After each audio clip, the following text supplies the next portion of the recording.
أشهد أن لا إله إلا الله وحده لا شريك له وأشهد أن سيدنا ونبينا ومولانا محمدا عبده ورسوله أرسله ربه بالحق بشيرا ونذيرا وداعيا إلى الله بإذنه وسراجا منيرا صلى الله تعالى عليه وعلى آله وصحبه وسلم تسليما كثيرا أما بعد فأعوذ بالله من الشيطان الرجيم بسم الله الرحمن الرحيم فلا تهنوا ولا تحزنوا وأنتم الأعلون إن كنتم مؤمنين.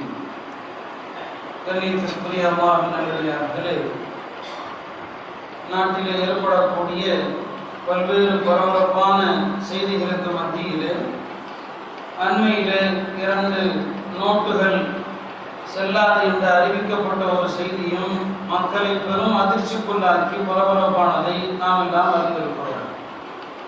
இந்த அறிவிப்புக்கு பின்னால் பல சூழ்ச்சிகள் இருப்பதை நாம் கண்டிப்பாக மறந்துவிடக்கூடாது.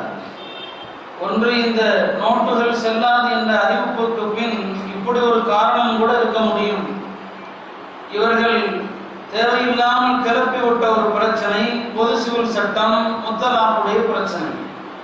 இந்த பிரச்சனைகள் நாட்டிலே சுமார் ஒரு 2 மாத காலங்களுக்கு மேலாக பெரும் விவாதமாக எல்லா தளங்களிலும் பேசப்படுகிறது.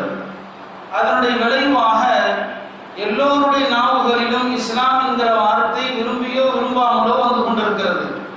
குர்ஆன் என்கிற வார்த்தை எல்லோருடைய நாவுகளிலும் வருகிறது. எல்லா தொலைக்காட்சிகளிலும் குர்ஆனை பற்றிய, இஸ்லாத்தை பற்றிய விவாதங்கள் சூடுபிடிக்க ஆரம்பிக்கிறது. இது கூட பெருமானாருடைய ஒரு வார்த்தை உண்மைப்படுத்துகிறது. ஒரு காலம் வரும், என்னுடைய தீன் குடிசை வீட்டுக்குள்ளும் செல்லும், கோபுரத்திற்குள்ளும் செல்லும். இன்றைக்கு அதான் நடந்தது. இவர்களே கிளப்பிவிட்ட ஒரு பிரச்சனையின் காரணமாக இஸ்லாத்தை பற்றிய விவாதங்கள் எல்லா வீடுகளுக்குள்ளும் சென்று விட்டது. எல்லா மக்களும் பார்க்கிறாங்க. எனவே ஒருவேளை அரசாங்கத்துக்கே ஒரு பயம் வந்துருச்சு, எங்க நாம இந்த பிரச்சனை இவ்வளவு உதாரணமாக்கி எல்லா மக்களும் ஒருவேளை இஸ்லாத்தை படித்து குர்ஆனை படிச்சு இஸ்லாமிய சட்டம் தான் பொது சிவில் சட்டம் தேவைன்னு சொல்லிடுவாங்களோ என்ற ஒரு பயம் அரசாங்கத்துக்கே வந்துருச்சு. அதன் விளைவாகத்தான் அதை விட்டும் கவனத்தை திருப்பும் விதமாக இந்த 500 ரூபாய் 1000 ரூபாய் நோட்டுகள் எல்லாம் செல்லாது. ஏன்னா ஒரு 2 மாத காலமாக சர்ச்சைகள் எல்லாம் இஸ்லாத்தை பற்றி தொடர்ந்த காரணத்தினாலே அரசாங்கத்திற்கு ஒரு பயம் வந்திருக்கலாம். ஏனென்று சொன்னால் 2001ஆம் ஆண்டு அமெரிக்காவிலே நடந்த சம்பவமும் அப்படிப்பட்ட ஒரு எதிர்வினையைத்தான் ஏற்படுத்தியது. அங்கு 2 கோபுரங்கள் தாக்கப்பட்ட சம்பவம் மிகப்பெரிய ஒரு சம்பவம். அது அந்த சம்பவத்தை ஒட்டி இஸ்லாம் தீவிரவாத மார்க்கம் என்று மிக வேகமாக உலகம் முழுவதும் பிரச்சாரம் செய்யப்பட்டது. ஆனால் அந்த பிரச்சாரம் ஏற்படுத்திய விளைவுகள் இருக்கிறது, அது எதிரிகள் நினைத்ததற்கு மாற்றமாக பலர் இஸ்லாத்தை ஏற்பதற்கு காரணமாக அமைந்தது. அந்த சந்தர்ப்பத்திலே உலகத்திலே அதிகமாக விற்பனை செய்யப்பட்ட நூல் திருக்குர்ஆனாகத்தான் இருந்தது. அதுபோல இந்தியாவிலும் கூட இந்த பொது சிவில் சட்டம், முத்தலாக்குடைய பிரச்சனை தொடர்ந்து போய் கொண்டிருக்குமானால் எங்கே மக்கள் எல்லாம் இந்த மார்க்கத்தை ஏற்று விடுவார்களோ என்ற ஒரு அச்சத்தினால் கூட இவர்கள் இப்போதைக்கு ஒரு திசை திருப்பும் முயற்சியை செய்து இந்த ரூபாய் நோட்டுகள் செல்லாது என்கிற ஒரு கவனத்திலே மக்களை மூழ்கெடுத்திருக்கிறார்கள். இதற்கு பின்னால் மற்றொரு சூழ்ச்சி என்ன? முஸ்லிம்கள் நாடு முழுவதும் பெரிய ஆர்ப்பாட்டங்களில் ஈடுபடுறாங்க. அது எந்த மீடியாலையும் வரது கிடையாது. இந்தியா முழுக்க ஒவ்வொரு பகுதியிலும் ஆர்ப்பாட்டங்கள், பேரணிகள் என்றெல்லாம் நாடு முழுக்க இந்த சட்டத்தை எதிர்த்து, பொது சிவில் சட்டத்தை எதிர்த்து முஸ்லிம்கள் தங்களுடைய கோபத்தையும் கொந்தளிப்பையும் வெளிப்படுத்துறாங்க. அரசாங்கம் இந்த முஸ்லிம்களுடைய கோபத்தை திசை திருப்பும் முயற்சியாக இந்த 500 ரூபாய் நோட்டுகள் செல்லாது என்ற ஒரு அறிவிப்பை வெளியிட்டிருக்கலாம். ஏன்னா எல்லாருக்கும் அவங்க கவனம் வந்துருச்சு. இப்ப நமக்கு நோட்டுகளை பத்திய கவலை, இந்த நோட்டுகளை எப்படி மாற்றுறது, இது கூட ஒரு திசை திருப்பக்கூடிய ஒரு முயற்சியாக இருக்கலாம். அரசாங்கத்தினுடைய இந்த திடீர் அறிவிப்பு மக்களுக்கு ஒரு மிரட்டலாக கூட இருக்கலாம். நாங்கள் நினைத்தால் என்ன வேண்டுமானாலும் செய்வோம், ஒரே நொடியில் ஒரே அறிவிப்பில் எதை வேண்டுமானாலும் எங்களால் செய்ய முடியும், பொது சிவில் சட்டத்தையும் இப்படி எங்களால் அறிவிக்க முடியும் என்கிற ஒரு மறைமுக மிரட்டலாகவும் இருக்கலாம்.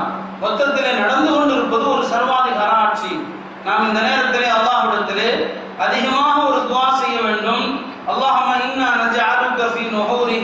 வனஊது பிக மின் ஷுரூரிஹிம். எதிரிகளை கண்டு அச்சப்படுகிற நேரத்தில் பெருமானார் ஸல்லல்லாஹு அலைஹி வஸல்லம் அவர்கள் இந்த உம்மத்திற்கு கற்றுக் கொடுத்த துஆ அது. அல்லாஹும்ம இன்னா நஜஅலுக ஃபீ நுஹூரிஹிம் வனஊது பிக மின் ஷுரூரிஹிம். எல்லா பள்ளிகளிலும் இந்த துஆ எழுதப்பட வேண்டிய ஒரு நேரம். ஆக மொத்தத்தில் இந்த நோட்டுகள் செல்லாது என்கிற அறிவிப்புக்கு பின்னாலே வேறு சில காரணங்கள் சொல்லப்பட்டாலுமே கூட முஸ்லிம்களோடு சம்பந்தப்பட்ட ஒரு சூழ்ச்சி இருப்பதை நாம் பார்க்கிறோம். கணியத்திற்குரியவர்களே, ஏறத்தாழ சட்ட கமிஷன் அறிவித்திருக்கிற அந்த தேதி நெருங்கி கொண்டிருக்கிறது. பொது சிவில் சட்டம் தேவையா இல்லையா என்கிற ஒரு கருத்து கேட்பு மக்களிடம் விடப்பட்டது. அநேகமாக இந்த மாதத்தினுடைய 21ஆம் தேதி அதனுடைய கடைசி நாள். என்ன முடிவெடுக்க போகிறது என்பது நமக்கு தெரியாது. எனவே இந்த தருணத்தில் நாம் பல விஷயங்களை நம்முடைய கவனத்தில் வைத்துக் கொள்ள வேண்டிய ஒரு கட்டாயத்தில் இருக்கிறோம். இந்தியா பாகிஸ்தான் பிரிவடையக்கூடிய ஒரு நேரம், சுதந்திர போராட்டத்தினுடைய இறுதியிலே நாடு சுதந்திரம் அடைய போகிறது. பாகிஸ்தான் பிரிவினை ஏற்படக்கூடிய ஒரு நேரம். அந்த நேரத்திலே பல பெரியார்கள் நாம் இந்தியாவில் இருப்பதா அல்லது பாகிஸ்தான் செல்வதா என்கிற ஒரு பெரிய குழப்பத்தில் இருந்தாங்க. இந்திய முஸ்லிம்களும் நம்முடைய உலமாக்கள் பெரியவர்கள் என்ன முடிவெடுக்கிறார்களோ அதையே நாமும் செய்து கொள்ளலாம். அவர்கள் பாகிஸ்தானுக்கு சென்றால் நாமும் போயிடலாம், அவங்க இந்தியாவில் இருந்தால் நாமும் இருக்கலாம். இப்படி ஒரு நிலையில தான் குறிப்பாக வட இந்திய முஸ்லிம்கள் இருந்தாங்க. இப்போ பாகிஸ்தான் பிரிவினை ஏற்படக்கூடிய அந்த சூழலில தான் சஹாரன்பூரிலே, வட இந்தியாவுடைய ஒரு முக்கியமான நகரங்களிலே ஒன்றுதான் சஹாரன்பூர். அங்கே சில உலமாக்கள், அப்போது இருந்த மூத்த பிற உலமாக்கள் எல்லாம் ஒரு சிறிய வீட்டிலே கூடுகிறார்கள். அதில் மௌலானா ஹுசைன் அஹ்மத் மதனி ரஹ்மத்துல்லாஹி அலைஹி இடம்பெற்றிருக்கிறார்கள். மௌலானா அப்துல் காதிர் ராய்பூரி ரஹ்மத்துல்லாஹி அலைஹி இடம்பெற்றிருக்கிறார்கள். ஹஜ்ரத் மௌலானா யூசுப் காதரி ரஹ்மத்துல்லாஹி அலைஹி இடம்பெற்றிருக்கிறார்கள். ஷேகுல் அதீஸ் ஜக்கரியா ரஹ்மத்துல்லாஹி அலைஹி போன்ற பெரியவர்கள் எல்லாம் அந்த வீட்டிலே இருக்கிறார்கள். அங்கே மஷூரா நடக்கிறது. நாம் என்ன செய்வது? பாகிஸ்தான் பிரிந்து விடுமானால் நாம் எல்லாம் பாகிஸ்தானுக்கு செல்வதா அல்லது இந்தியாவில் இருப்பதா என்று அங்கே கூடியிருக்கிற பெரியவர்கள் பேசுறாங்க. அங்கிருந்த உலமாக்கல்ல வயதில் ஆக சிறியவர் ஹஜ்ரத் மௌலானா யூசுப் காதரி ரஹ்மத்துல்லாஹி அலைஹி, அவங்க தான் வயசுல மற்றவங்களோட சின்னவங்க. அவங்க பேசிக்கொண்டிருக்கும் போது சொன்னார்கள், அந்த அங்க இருக்கக்கூடிய பெரியவர்களை பார்த்து, தாங்கள் எல்லாம் என்னை விட வயதில் மூத்தவர்கள், பெரியவர்கள், இந்த விஷயத்திலே நீங்கள் என்ன முடிவெடுப்பீர்களோ எனக்கு தெரியாது. ஆனால் நான் என்னுடைய கருத்தை சொல்கிறேன், என்னுடைய முடிவை சொல்கிறேன், கேளுங்கள். நான் இந்த நாட்டை ஒருபோதும் குஃபுரிலும் ஷிர்கிலும் விட்டு விட்டு வேறு எந்த நாட்டிற்கும் நான் செல்ல மாட்டேன். இந்த நாட்டை அநியாயக்காரருடைய கரங்களிலே விட்டுவிட்டு, இந்த நாட்டை குஃபுர் ஷிர்க்குடைய கரங்களிலே விட்டுவிட்டு, இந்த நாட்டு மக்களை தவிக்க விட்டு விட்டு நான் ஒருபோதும் பாகிஸ்தானுக்கோ வேறு நாட்டுக்கோ நான் செல்ல மாட்டேன் என்று ஹஜ்ரத் யூசுப் ரஹ்மத்துல்லாஹி அலைஹி அந்த நேரத்தில் சொன்னாங்க.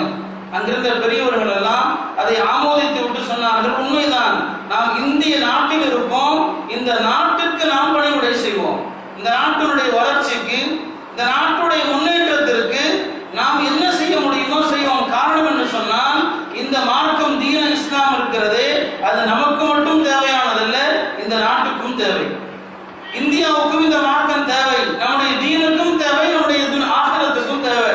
அதனால நாம் இந்த நாட்டை விட்டு பாகிஸ்தானுக்கு செல்லக்கூடாது என்று அங்கிருந்த பெரியவர்கள் முடிவெடுத்தார்கள். அதன் விளைவுதான் இந்த நாட்டினுடைய பெரும்பாதி மக்கள் இங்கிருந்து பாகிஸ்தான் செல்லல. நாங்க இங்கதான் வாழ்வோம், இங்கதான் மரணிப்போம். நாங்க மரணித்த பிறகும் கூட எங்களுடைய உடல்கள் இந்த நாட்டுக்கு உரமாக தான் அமையும். எரிஞ்சு சாம்பலானா கூட ஒரு பிரயோஜனமும் கிடையாது. ஆனா மண்ணில் அடக்கப்பட்டால் நம்முடைய உடல் கூட மண்ணுக்கு உரமாக மாறுது. ஆக சொன்னார்கள், இந்த நாட்டை விட்டு நாம் பாகிஸ்தானுக்கு செல்ல வேண்டிய தேவையில்லை. இந்த நாட்டில் நமக்கு எவ்வளவு அநீதி இழைக்கப்பட்டாலும் சரியே, நாம் இந்த நாட்டுக்கும் இந்த நாட்டு மக்களுக்கும் ஹித்மத் செய்வோம், பணிவுடை செய்வோம் என்று முடிவெடுத்து அந்த பெரியார்கள் இந்த நாட்டில் தங்கினாங்க. அதே போலதான் இன்றைக்கு நம்முடைய நிலை. இன்றைக்கு நமக்கு அநீதி இழைக்கப்படக்கூடிய நிலைதான். 3 வயது குழந்தையும் கொள்கிறார்கள், 30 வயது வாலிபரையும் கொலை செய்கிறார்கள், 90 வயது முதியவரையும் கொலை செய்கிறார்கள். ஒரே காரணம் இருந்தால் போதும், முஸ்லிம் என்கிற ஒரு அடையாளம், முஸ்லிம் என்கிற ஒரு பெயர் இருந்தால் போதும். 3 வயசு குழந்தையும் பார்க்கிறது கிடையாது, வாலிபர் வயோதிகர் என்று பார்ப்பதில்லை. இஸ்லாம் என்ற அடையாளம் இருந்தால் கொள்வது. இவ்வளவு அநீதி நமக்கு இழைக்கப்பட்டாலும் சரிதான், நம்முடைய பெண்கள் மானபங்கப்படுத்தப்பட்டாலும் சரிதான், நாம் இந்த நாட்டை விட்டு ஒரு காலம் செல்ல முடியாது. இது நம்முடைய ஈமானுடைய உறுதிக்கான அடையாளங்களிலே ஒன்று. குர்ஆன் பல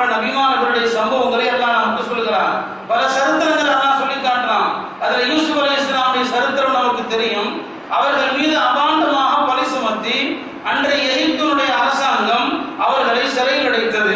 செய்யாத ஒரு குற்றத்திற்காக ஒரு பழி சுமத்தப்பட்டு சிறையில் அடைக்கப்பட்டாங்க. சுமார் ஒரு சில வருடங்கள் சிறைக்குள் இருந்தார்கள். எந்த நாடு, எந்த அரசாங்கம் அவர்களை தண்டித்ததோ, அவர்களை சிறையில் அடைத்ததோ, அதே அரசாங்கம் அவர்களை விடுவிக்க வேண்டிய ஒரு காலமும் வந்தது. அப்படி வந்த நேரத்திலே அந்த நாடு அவர்கள் கையிலே ஒரு மகத்தான ஒரு பொறுப்பை கொடுத்தது. இந்த நாட்டினுடைய நிதி மந்திரியாக நீங்கள் இருக்க வேண்டும் என்று ஒரு பொறுப்பு கொடுத்தது. யூசுப் அலைஹிஸ்ஸலாம் அவர்கள், இவர்கள் நம்மை கொடுமைப்படுத்தியவர்கள், நம்மை சிறையில் அடைத்தவர்கள், எனவே இவர்களை பழிவாங்கணும்னு நினைக்கல. எந்த நாடு அவர்களை தண்டித்ததோ, சிறையில் அடைத்ததோ, அந்த நாட்டுக்கு அவர்கள் பணிவுடை செய்தார்கள். இன்றைக்கு நம்முடைய நிலையும் அதுதான். நமக்கு இந்த நாட்டில் எவ்வளவு அநீதிகள் இழைக்கப்பட்டாலும் சரி, நாம் இந்த நாட்டில் நல்ல முஸ்லிம்களாக, இந்த நாட்டுக்கு நலம் நாடக்கூடியவர்களாக இருக்க வேண்டும் என்பதை இந்த சந்தர்ப்பத்தில் நாம் உறுதியாக தெரிவிக்க வேண்டிய ஒரு நிலையில் இருக்கிறோம். இந்த அரசாங்கம் நினைப்பது என்ன? இவர்களுடைய குருஜியாக கருதப்படக்கூடிய கோல்வால்கர், அவருடைய திட்டங்களை எல்லாம் அப்படியே இன்னைக்கு அவங்க செயல்படுத்திட்டு இருக்கிறாங்க. நான் இங்க வந்த காலத்துல 1998 நான் இங்க வந்து சேர்ந்தேன் பலப்பட்டிக்கு.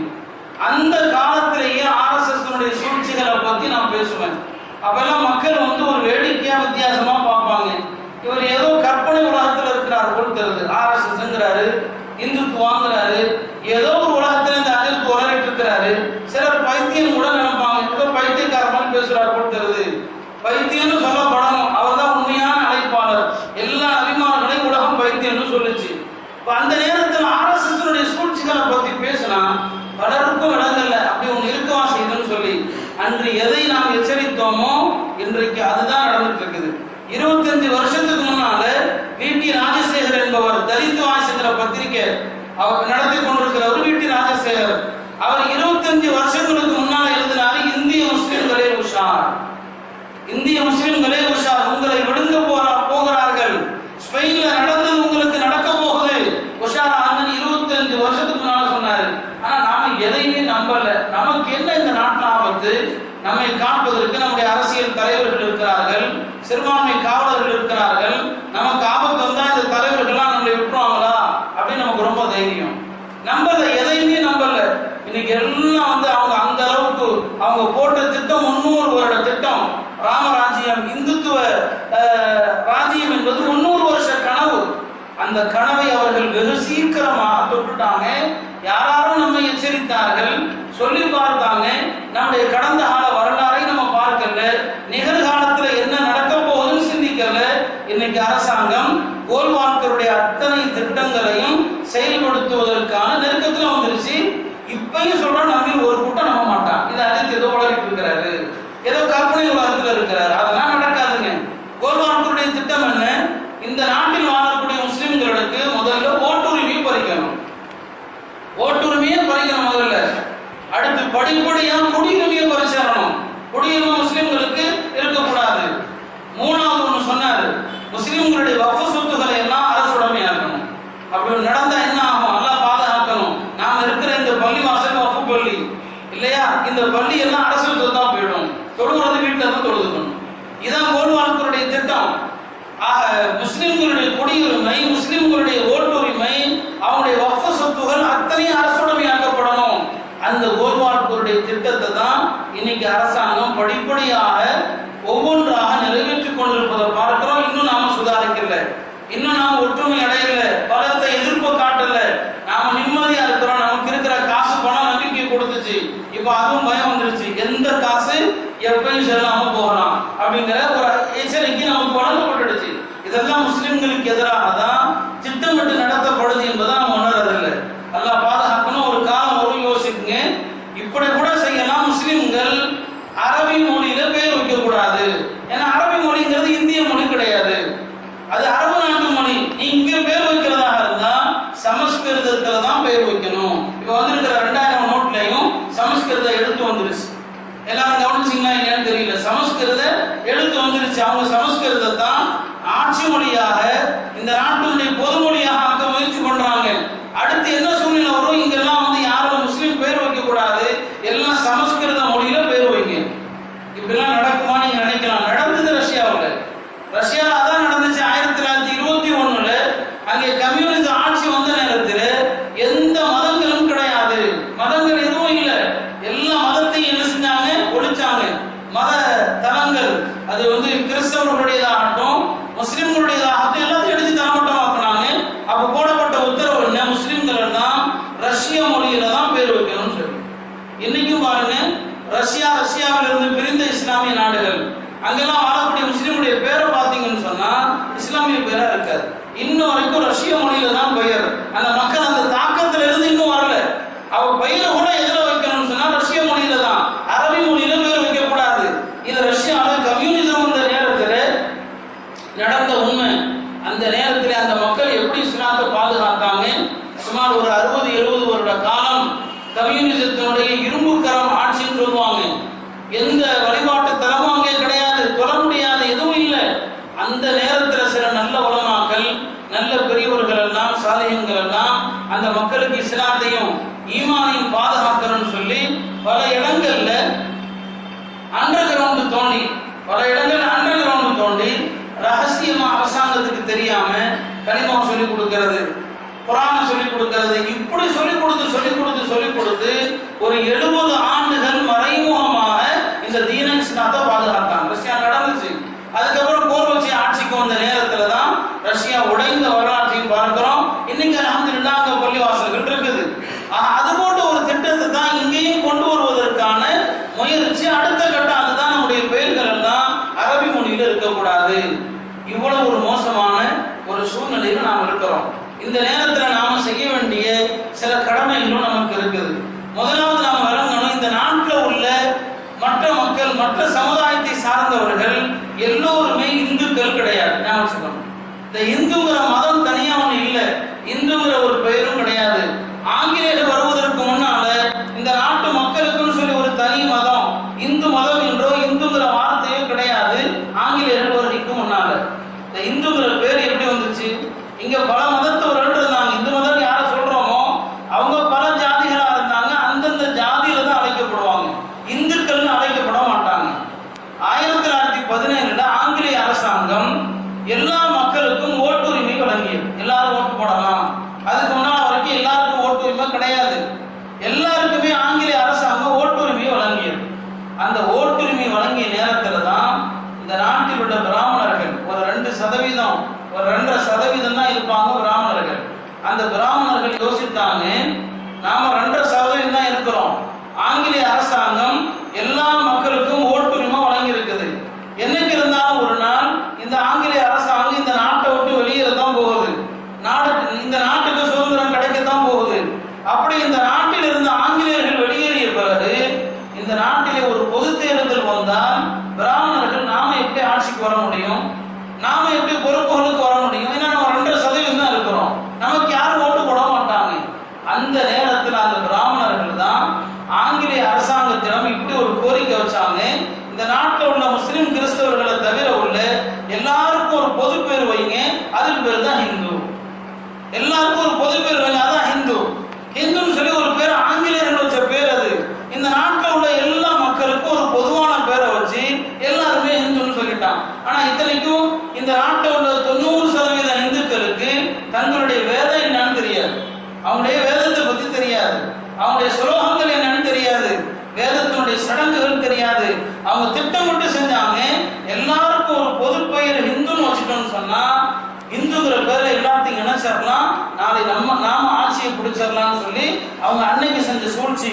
அதனுடைய விளைவுதான் இன்னைக்கு பார்க்கிறோம். நாட்டில் உள்ள அத்தனை பேரையும் இந்துங்கிற பேர்ல இணைச்சிட்டான். ஆனா இத்தனைக்கும் அவங்களுக்கு மத்தியில 1000 ஜாதி பிரச்சனைகள், பல பிரச்சனைகள் இருந்தாலும் இந்துங்கிற பேர்ல, விநாயகர் சதுர்த்திங்கிற பண்டிகைங்கிற பேர்ல நாட்டில் உள்ள அத்தனை இந்துக்களை இணைச்சிட்டான். இதுல அவர்கள் வெற்றி அடைந்து விட்டார்கள். இந்த இந்துத்துவ சக்திகள் வெற்றி அடைஞ்சிருச்சு. ஆனா நம்முடைய நிலை மோசமான நிலை. நாம அடிப்படையில் எல்லா விஷயத்திலும் ஒன்றுபட்டு இருக்கிறோம். நம்முடைய ரப்பு ஒரே இறைவன், நம்முடைய நபி ஒரே நபி, நம்முடைய குர்ஆன் ஒரே குர்ஆன். எவ்வளவு அம்சங்கள் நமக்கு மத்தியில் ஒற்றுமையா இருக்கக்கூடிய அம்சங்கள் இருந்தும் நாம பிளவுபட்டு நிற்கிறோம். அவர்கள் வேறுபட்டு நிற்க வேண்டியவர்கள் ஒரே அணியில நின்று அந்த ஹிந்துங்கிற பேரை அன்னைக்கு என்ன செஞ்சாங்க, பெற்றாங்க. இன்னைக்கு கூட இந்த நாட்டில் வாழக்கூடிய கணிசமான மக்கள் தங்களை ஹிந்து என்று சொல்லி சொல்லிக்கொள்ள பிரியப்படுறது கிடையாது. ஏன்னா அந்த சட்டத்துக்கும் எங்களுக்கும் சம்மந்தம் இல்லை என்று சொல்றாங்க. இந்த பொது சிவில் சட்டத்தை எடுத்துக்கணும்னு சொன்னா இந்த நாட்டில் வாழக்கூடிய ஆதிவாசிகள் கிட்டத்தட்ட அவங்க 11 கோடிகள் இருப்பதாக சொல்லப்படுது. ஆதிவாசிகள் அண்மையில் இந்த ஆதிவாசிகள் எல்லாம் பெரும் கூட்டமாக சென்று ஜனாதிபதி இடத்திலே ஒரு கோரிக்கை வச்சிருக்கிறாங்க. எங்களுக்கு பொது சிவில் சட்டம் சரி வராது, பொது சிவில் சட்டம் எங்களுக்கு பொருந்தாது, எங்களுக்குன்னு தனி பண்பாடு இருக்குது, எங்களுக்குன்னு தனி கலாச்சாரம் இருக்குது. என்ன பொது உடைமை சட்டங்கிற பேர்ல பொது சிவில் சட்டங்கிற பேர்ல எங்களை அதுக்குள்ள நீங்க கொண்டு வரக்கூடாது என்று இந்த ஆதிவாசிகள் ஜனாதிபதியை சந்திச்சு கோரிக்கை வச்சிருக்கிறாங்க. இதான் நியாயமானது. ஏன்னா இந்த நாட்டில் பார்த்தீங்கன்னு சொன்னா 300க்கும் மேற்பட்ட தனி சட்டங்கள் இருக்குது. அதுல முஸ்லிம்களுக்கு 4, கிறிஸ்தவர்களுக்கு 4, இப்படி ஒவ்வொரு சமுதாயத்திற்கும் தனித்தனி சட்டம். மொத்தம் பாத்தீங்கன்னா 300க்கும் மேற்பட்ட தனி சட்டங்கள் இருக்குது. ஒவ்வொரு மாநிலத்துக்கு தனி சட்டம். மிசோரம் எடுத்துக்கிட்டா அவங்களுக்கு தனி சட்டம் இருக்குது. இவங்க எல்லாத்தையும் ஒரே சட்டத்துல இணைக்க முடியாது என்று பல இடங்கள்ல முஸ்லிம் அல்லாதவர்களும் போராடுறாங்க. இந்த நேரத்தில் நாம செய்ய வேண்டிய கடமை, இந்த மாற்று மத அன்பர்கள் சகோதரர்கள் இவங்கெல்லாம் அடிப்படையில இந்துக்களே கிடையாது. குறிப்பாக தமிழர்கள் இருக்கிறாங்களே, இவங்களுடைய கலாச்சாரம் வேறு, தமிழர் பண்பாடு வேறு, அதுக்கும் இந்து மதத்துக்கும் சம்மந்தமே கிடையாது. இந்த மக்களிடத்திலே எடுத்து சொல்லணும். இந்த பொது சிவில் சட்டம் என்பது முஸ்லிம்களுக்கு மட்டுமல்ல, எல்லோருக்குமே எதிரான ஒரு சட்டம். இவர்கள் கொண்டு வர நினைக்கிற சட்டம் ஆரிய சட்டம். அது எல்லா மக்களுக்கும் ஏற்புடையது அல்ல என்பதை நாம் எல்லாருக்கும் கொண்டு செல்ல வேண்டிய ஒரு காலத்தினுடைய கட்டாயத்தில் ஒரு நிர்பந்த சூழ்நிலையில இருக்கிறோம். ஆனா நம்முடைய முயற்சிகள் இன்று வரைக்கும் கூட சற்று பலவீனமானதாக தான் இருக்குது. எவ்வளவு வேகமாக முயற்சி செய்யணுமோ, ஏன்னா நாள் இன்னும் ஒரு 10 நாளுக்குள்ளதான் எந்த ஒன்றும் நடக்கலாம். அல்லாஹ் பாதுகாக்கணும். நாம் அதற்கு முன்னால இன்னும் அதிகமான முயற்சி செய்து எல்லா மக்களிடத்திலும் இந்த பிரச்சாரத்தை கொண்டு போகணும். இந்த பொது சிவில் சட்டம் என்பது இந்த நாட்டினுடைய தன்மைக்கு எதிரானது என்பதை ஒரு விளக்க வேண்டிய ஒரு கட்டாயத்தில் இருக்கிறோம். அதே போல இந்த நேரத்தில் முஸ்லிம்கள் ஒரு பெரிய நெருக்கடியான ஒரு நிலையில இருக்கிறோம். நாம இப்ப கையெழுத்து இயக்கங்கள் நடத்தி இருக்கிறோம். பல இடங்கள்ல ஆர்ப்பாட்டங்கள் பேரணிகள் நடக்குது. அது மட்டும் போதாது, அல்லாஹ்விடத்துல நாம வேறு வகையிலும் உதவி தேடணும். 84, 85ல ஷாபான் வழக்கு நடந்து கொண்டிருந்த நேரத்தில் அப்போது இந்த முஸ்லிம் பிரசங்கா போர்டுடைய தலைவராக ஹஜ்ரத் மௌலானா அபுல் ஹசன் அலி நத்வி ரஹ்மத்துல்லாஹி அலைஹி அவர்கள் இருந்தாங்க. அந்த நேரத்தில் இந்தியாவில் உள்ள 200 மஸ்ஜிதுகள்ல பள்ளிவாசல்கள்ல இஅ்திகாஃப் இருந்து துஆ செய்யப்பட்டது. ஷாபான் வழக்கு நடந்த நேரம் இந்த அப்போதைய அரசாங்கம் முஸ்லிம்களுக்கு எதிரான பொது சிவில் சட்டம், ஜீவன அம்சம், அரசியல் ரீதியான என்ன சொல்லி அந்த கவலையும் அந்த துவாவும் தான் அந்த நேரத்தில் எடுக்கப்பட்ட முஸ்லிம்களுடைய முயற்சி வென்றது. அரசாங்கம் தன்னுடைய முடிவை கைவிட்டது. இப்ப நாம கையெழுத்து போட்டுட்டோம், நம்ம வேலை முடிஞ்சு செய்யற காரியம் அல்ல. ஒவ்வொரு பள்ளியிலையும் இஅ்திகாஃப் இருந்து துஆ செய்யணும். வீடுகள்ல பெண்களிடத்துல நஃபிலான நோன்பு இருக்க சொல்லி அவங்கள்ட்ட துஆ செய்ய சொல்லுங்க, இஅ்திகாஃப் இருக்க சொல்லுங்க. ஏன்னா நாடு நாம சந்திக்கிற விஷயம் அவ்வளவு மோசமான ஒரு விஷயம். நான் கடந்த வாரத்திலும் சொன்னேன், நாம கற்பனை செய்வதை விட மிக ஆபத்தான ஒரு காலகட்டத்தில் நாம இந்த நாட்டில் இருக்கிறோம். நம்முடைய அடுத்த தலைமுறை ஈமானோடு இஸ்லாத்தோடு வாழணும்னு சொன்னா இன்னைக்கு நாம சில தியாகங்கள் செஞ்சாதான் முடியும். அதனால அல்லாஹ்விடத்துல கையேந்த வேண்டிய நேரம். ஒவ்வொரு பள்ளியிலும் யாரால் முடியுமோ, எந்த நாள்ல முடியுமோ இஅ்திகாஃப் இருந்து யாரெல்லாம் இந்த நாட்டில் இந்த தீனை அழிப்பதற்கான முயற்சி, ஈமான் இஸ்லாத்தை அழிப்பதற்கான ஒரு முயற்சி நடக்குது. வீட்டில் பெண்களை இஅ்திகாஃப் இருக்க சொல்லி, நஃபிலான நோன்பு இருக்க சொல்லி துஆ செய்ய வேண்டிய ஒரு காலத்தினுடைய கட்டாயத்தில் இருக்கிறோம். எனவே அன்பிற்குரியவர்களே, இந்த கவலை தயவு செய்து நீங்கள் எடுத்து செல்லணும். ஒரு பெரிய முசீபத்து இந்த நேரத்தில் நம்ம ஊர்ல இந்த முசீபத்து ஒரு தேர்தல் ஒன்று வந்துருச்சு. இவ்வளவு கவலையில நாம் இருக்கக்கூடிய நேரத்தில் கூட இதை நான் அரசியல் பேசுறேன்னு நினைக்க கூடாது. இது எங்களுடைய கடமை, உலமாக்களுடைய கடமை. இது ஓட்டு கேளுங்க, அது உங்களுடைய உரிமை. யாரையும் ஓட்டு கேட்காதீங்க அப்படின்னு உலமாக்கள் நாங்கள் ஒரு காலம் சொல்ல மாட்டோம், சொன்னதும் இல்லை. யாருக்கு ஓட்டு போடுங்கன்னு நாங்கள் சொல்ல போறது இல்லை. ஆனா இந்த கவலையான நேரம் அல்லாஹ்ட்ட கெஞ்ச வேண்டிய நேரத்தில் இந்த பெண்களை தெரு தெருவா வீதி வீதியா போய் இந்த தீனை கேவலப்படுத்துவது நினைச்சா அழுகதான் வருது.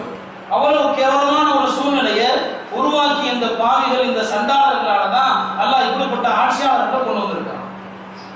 மன்னிக்கணும் சகோதரன், அரசியல் பேச வரல. ஆக விளங்குங்க சூழ்நிலை அவ்வளவு ஆபத்தான, ஈமானுக்கு மிக சோதனையான ஒரு காலகட்டத்தில் நாம இருந்து கொண்டிருக்கிறோம். இப்ப புதுசா அந்த நோட்டை நீங்க ஒரு தடவை கவனிச்சு பார்த்தாலே தெரியும் இந்த அரசாங்கம் எங்க போக போகுதுன்னு சொல்லி. அதை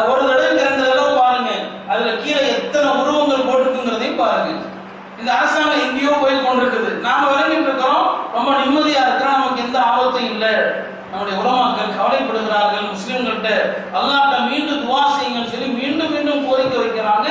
அல்லாஹ்வுடைய உதவியை கொண்டும் நம்முடைய சில முயற்சிகளை கொண்டும் மட்டும்தான் இந்த அரசாங்கத்தினுடைய முயற்சியை தோல்வியடைய செய்ய முடியும். எனவே வெறுமனை கையெழுத்தோடு நின்று விடக்கூடாது. அதிகமான நோன்புகள் வைத்து அல்லாஹ்ட்ட துஆ செய்ய வேண்டிய ஒரு கட்டாயத்தில் நாம் இருக்கிறோம். கண்ணியத்திற்குரியவர்களே, இன்னும் பல விஷயங்களை இந்த நாட்டு மக்களுக்கு நாம் சொல்ல வேண்டியது இருக்குது.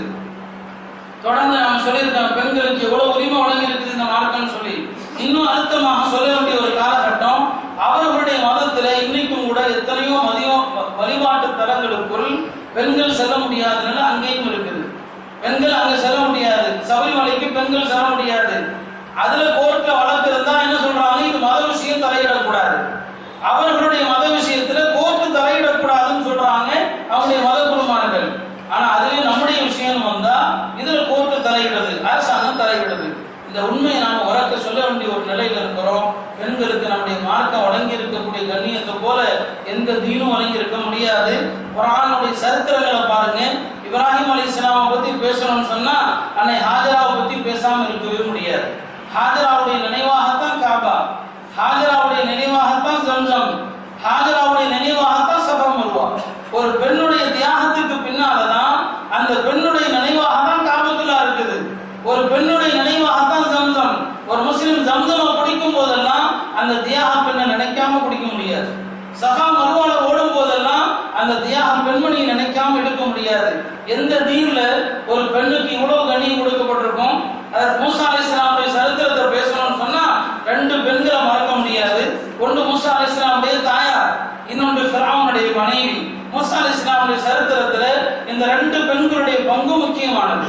பெருமானாருடைய வாழ்க்கையை எடுத்தோம்னு சொன்னா அன்னை ஹதீஜாவை பத்தி பேசாம இருக்க முடியுமா? திருக்குர்ஆன் பெண்கள் அவ்வளவு உயர்ந்த இடத்தில் வைத்து பெண்களுடைய சரித்திரங்களை குர்ஆன் சொல்லுது. இதை உலகத்துக்கு சொல்லணும். இந்த மார்க்கம் பெண்களுக்கு கடுகளவும் அநீதி இழைக்கிற மார்க்கம் அல்ல. கடுகளவும் பெண்களுக்கு அநீதி இழைக்கிற மார்க்கம் அல்ல. பெண்களுடைய சரித்திரங்களை குர்ஆன்ல எவ்வளவு அழகான முறையில சொல்லப்பட்டிருக்குது. பெண்களை எவ்வளவு கண்ணியப்படுத்தப்பட்டிருக்க குர்ஆன்ல. இதை நாம அதிகமாக வேற சமுதாயங்களுக்கு சொல்ல வேண்டிய நேரம். இந்த நேரத்தில் சமூக நல்லிணக்க கூட்டங்கள் ஏற்படுத்தி மாற்று மத அன்பர்களுக்கும் கூட அவர்களுடைய மத கோட்பாடுகளை விமர்சிக்காம நம்முடைய மார்க்கத்தினுடைய அழகான அம்சங்கள், இந்த தீன் வழங்கி இருக்கக்கூடிய உயர்ந்த கோட்பாடுகள் மனித இனத்திற்கு எவ்வளவு பெரிய ரஹமத்து என்பதை நாம் எல்லோருக்கும் புரிய வைக்க வேண்டிய ஒரு காலத்தினுடைய கட்டாயத்திலும் இருக்கிறோம். எனவே அன்பிற்குரிய சகோதரர்களே, இந்த நெருக்கடியான சூழ்நிலையை மனதில் கொண்டு நாம் உண்மையான முஸ்லிம்களாக வாழ்வதற்கு முயற்சிக்கணும். பாருங்க, அல்லாஹ் நமக்கு எவ்வளவு பெரிய சோதனை கொடுத்திருக்கிறான். ஒரு அறிவிப்புல நாடே திக்குமுக்காடி போயிடுச்சு. நாம உலமாக்கள் சொல்லி கொண்டிருந்தோம், வட்டி ஹராம், வட்டி வாங்காதீங்க வாங்காதீங்கன்னு சொல்லி. இப்போ வட்டியில சம்பாதிச்ச அந்த பணம், அந்த காசு எந்த கணக்குல கொண்டு வர முடியும்? இப்போ அல்லாஹ் வந்து ஒரு பெரிய தண்டனை நமக்கு கொடுத்துட்டான். அதே மாதிரிதான் நம்ம செய்யக்கூடிய பாவங்கள். நீ லேசா சொல்லுது, திருமணத்தை நிக்காஹ் லேசா நடத்துங்க. நாம் அதுல மார்க்கத்துக்கு விரோதமான விஷயங்களை செய்கிறோம். அல்லாஹ் தஆலா ஆட்சியாளர்கள் மூலமாக பல சோதனைகளை கொடுக்கிறான். எனவே இனிமேலாவது நாம் தௌபா செய்து நாம் இந்த மார்க்கத்தை எவ்வளவு தவறாக அடுத்த மக்களுக்கு நடைமுறைப்படுத்தி காட்டிக் கொண்டிருக்கிறோமோ அதை விட்டு விலகி உண்மையான தீன் சுன்னத் என்னவோ, பெருமானாருடைய வழிமுறைகள் என்னவோ அதை கடைபிடித்து வாழ்ந்து இந்த மார்க்கத்தினுடைய நல்ல விஷயங்களை எல்லா மக்களுக்கும் எடுத்து சொல்லக்கூடிய ஒரு கடமை நமக்கு இருக்கிறது. குறிப்பாக பெண்கள் விஷயத்துல அல்லாஹ்வை அஞ்சிக் கொள்ளுங்கள். நம்மில் சிலர் செய்யக்கூடிய தவறுனாலதான் இந்த பெண்கள் கோர்ட்டுக்கு போக வேண்டிய நிலை. நம்மில் சிலர் அநியாயமாக கோபத்தில் அவன் 3 தலாக் சொல்லிடுறான். இந்த தலாக்குடைய பிரச்சனைகளாலதான் பெண்கள் போறாங்க. நம்மில் சில பேர் தலாக் சொன்ன பிறகு அந்த பெண்ணுடைய குழந்தைகளுக்கு காசு பணம் கொடுக்கறது கிடையாது. இந்த சட்டத்தை நான் உங்களுக்கு போன வாரம் சொல்ல நினைச்சிருந்தேன். ஒரு பெண்ணை கணவன் தலாக் சொல்லிட்டான்னு சொன்னா அந்த பெண் மூலமாக இந்த கணவனுக்கு குழந்தை இருப்பார்களே, ஆனால் அந்த குழந்தைகளை பெண் குழந்தையாக இருந்தா பருவமடைகிற வரைக்கும் அந்த குழந்தை தாயிடத்துல இருக்கணும். கணவன் மனைவி பிரிஞ்சிட்டாங்க தலாக்னால, அவங்களுக்கு குழந்தை இருக்குது. பெண் குழந்தையா இருந்தா பருவமடைகிற வரைக்கும் தாயிடத்துலதான் இருக்கணும். ஆண் குழந்தையா இருந்தா 7 வருஷம் வரைக்கும் தாயிடத்துல இருக்கணும். அதுக்கப்புறம் தந்தையினுடைய பொறுப்புல எடுத்துக்கொள்ளலாம். ஆனா இந்த தாயிடத்தில் இருக்கிற அந்த 7 வருஷ காலம் பருவமடைகிற வரைக்கும் அந்த குழந்தைகளுக்கு செலவு செய்கிற பொறுப்பு கணவனுடைய பொறுப்பு. இன்னைக்கு யார் முஸ்லிம்கள் அதை செய்யறாங்க? அந்த குழந்தைகள் தாயிடத்துல இருந்தாலுமே கூட அந்த குழந்தைகளுடைய படிப்பு செலவு, உணவு செலவு, ஆடைகளுக்கான செலவு, மருத்துவ செலவு அத்தனை கொடுக்கிறது இந்த தலாக் சொன்ன கணவனுடைய பொறுப்பு. நம்மில சிலர் அதையும் செய்ய தவறுகிற காரணத்தினாலதான் நீதிமன்றங்களை நாட வேண்டிய சூழ்நிலை ஏற்படுது. எனவே அல்லாஹ்வுடைய இந்த ஷரியத்துடைய சட்டத்தை நம்முடைய ஃபுகாஹாக்கள், சட்ட மேதைகள் எப்படி நமக்கு வகுத்தளித்தார்களோ அதை நாம் கடைபிடிக்கிற போது எந்த பெண்ணும் பாதிக்கப்பட்டதற்காக நீதிமன்றத்தை நாடமாட்டார். அதனால் நம்முடைய ஷரியத்துடைய சட்டங்கள் பெண்களுக்கு மிக அழகான வழிகாட்டுதல்களை, தெளிவான வாழ்க்கையை சொல்லி தந்திருக்குது. அதை நாம நடைமுறைப்படுத்தணும்னு சொன்னா இந்த பிரச்சனைகளை நாம் சந்திக்கக்கூடிய சூழ்நிலை வராது. குறைந்த நாட்கள் அடுத்த சட்ட கமிஷன் என்ன முடிவெடுக்க போகிறது என்று நமக்கு தெரியாது. இந்த ஒரு 10 நாட்கள்ல அல்லாஹ் இடத்துல அதிகமாக துவா செய்யணும். அல்லாஹ் இந்த ஆட்சியாளர்களுடைய உள்ளங்களை அல்லாஹ் மாற்றணும். பெருமானார் சொல்லுவாங்க, அல்லாஹ்வுடைய கரங்களுக்கு மத்தியில 2 விரல்களுக்கு மத்தியில தான் எல்லாருடைய உள்ளங்களும் இருக்குது. அல்லாஹ் எப்படி நினைக்கிறானோ அப்படி மாற்றுவான். எனவே சட்ட கமிஷனுக்கு பொறுப்பாளராக நியமிக்கப்பட்டிருக்கிற அந்த முன்னாள் நீதிபதி அவருடைய உள்ளத்தையும் அல்லாஹ் மாற்றணும். நாட்டை ஆட்சி செய்யக்கூடியவருடைய உள்ளத்தையும் அல்லாஹ் தஆலா மாற்றணும். துஆவை கொண்டு மட்டும்தான் இந்த சூழ்ச்சியை முறியடிக்க முடியும் என்பதை மிகுந்த கவலையோடு தெரிவித்துக் கொள்கிறோம். அதே போல எலெக்ஷன் ஒரு வாரத்தில் நடக்கவிருக்குது. தயவு செய்து நம்முடைய ஊரை சார்ந்த எல்லா கட்சி தோழர்கள்ட்டையும் கேட்டுக்கொள்றோம், பெண்களை தயவு செய்து வீதிக்கு கொண்டு வராதீங்க. பெண்களை வீதிக்கு கொண்டு வந்தீங்கன்னு சொன்னா அல்லாஹ் உங்களை வீதிக்கு கொண்டு வந்துடும். அதான் நடக்கும். பெண்களை வீதிக்கு நீங்க கொண்டு வந்தீங்கன்னு சொன்னா உங்களை அல்லாஹ் கேவலப்படுத்தும். இதுக்கு மேல நான் பேசினா அது அரசியலா போயிடும். இந்த அளவுக்குள்ள ஒரு வார்த்தையோடு நான் முடித்துக் கொள்கிறேன். எல்லாம் வல்ல அல்லாஹ் இந்த ஆட்சியாளர்களுடைய தீங்கிலிருந்து அல்லாஹ் நம்மை பாதுகாக்க வேண்டும். ஒவ்வொரு தொழுகைக்கு பின்னாலையும் இந்த அரசாங்கம் நமக்கு எதிரான சட்டங்களை, முடிவுகளை கைவிட வேண்டும் என்று தனிப்பட்ட முறையிலும் கூட்டாகவும் துஆ செய்ய வேண்டிய ஒரு நிர்பந்தத்திலும் இருக்கிறோம். முஸ்லிம்களுக்கு சோதனைகள் வரக்கூடிய காலத்தில் ஓதப்படக்கூடிய ஒரு குனூத் இருக்கு. அது உலமாக்கள் குனூத்த நாசிலான்னு சொல்லுவாங்க. முஸ்லிம்களுக்கு சோதனை வந்தா ஓதுறது. அதை ஃபஜ்ருடைய தொழுகையிலோ அல்லது எந்த தொழுகையிலும் ஓதலாம். அந்த ருக்கு செஞ்சுட்டு மேல வந்த பிறகு இந்த அரசாங்கத்தினுடைய தீங்கிலிருந்தும் இன்னும் பல தீங்கிலிருந்தும் முஸ்லிம்களுக்கு பாதுகாப்பு தேடி துஆ செய்யலாம். ஒருவேளை ஜமாத் உலமா அப்படி ஒரு முடிவெடுத்தா கூட எல்லா பள்ளிகளிலும் சுபஹுடைய தொழுகையில விசேஷ துஆ குனூத் நாசிலா, அது முஸ்லிம்களுக்கு சோதனை காலங்களில் ஓதப்படக்கூடிய துஆ. அந்த துஆவும் நாம் ஓதினோம் என்று சொன்னால் நிச்சயமாக பயனுள்ளதாக இருக்கும். அல்லாஹ் எல்லா சூழ்ச்சிகளை விட்டு நம்மை பாதுகாப்பானாக. வாஹிரு தஅவானா அல்ஹம்துலில்லாஹி ரப்பில் ஆலமீன்.